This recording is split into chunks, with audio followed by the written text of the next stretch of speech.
Truckies and local leaders are at breaking point over a dangerous highway between Napier and Taupō, where 8 people have been killed in the last 12 months. They say government ministers and Waka Kotahi, that's the transport agency, aren't listening to their pleas. Our Hawke's Bay reporter Tom Kitchin took a trip along State Highway 5. Truck driver Tony Alexander has seen a fair few crashes, but in March he was one of the first responders to a crash where a 21-year-old woman was killed. He describes the moment when he arrived at the site. Essentially, it's just carnage. You've got 2 cars that are sitting in the middle of the road, one that's got so much impact damage to it that you just know that it's not going to be a good outcome. And you've got people that are trying to help, you've got people that are just standing around not knowing what to do. And it's chaos at the start. Mr Alexander has been calling on Waka Kotahi to change their tune for months, but he says they haven't properly addressed his concerns. Is it the workmanship? Is it the fact that they're not using the proper materials? Is it the funding? We don't know. We're the ones that are out here on the road and see this damage, and we can't do anything about it. Hastings Mayor Sandra Hazelhurst agrees with Mr Alexander. She's been getting call after call almost every day from residents and is sick of people losing their lives on the road.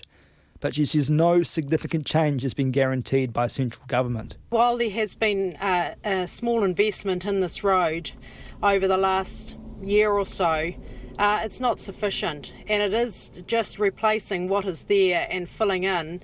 There isn't any serious improvements made to the road that are going to make significant safety changes. Road Transport Forum Chief Executive Nick Leggett has joined forces with the locals for the fight.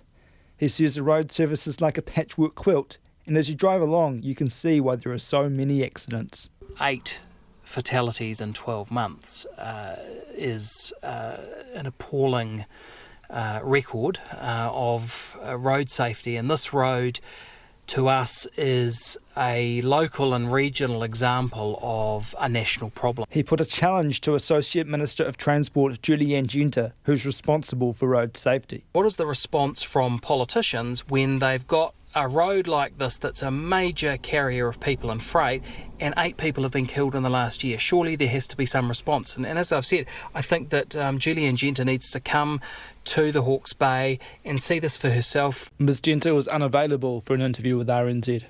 While not directly addressing Mr Leggett's comments, in a statement she says she expects Waka Kotahi to prioritise safety upgrades to the most dangerous roads.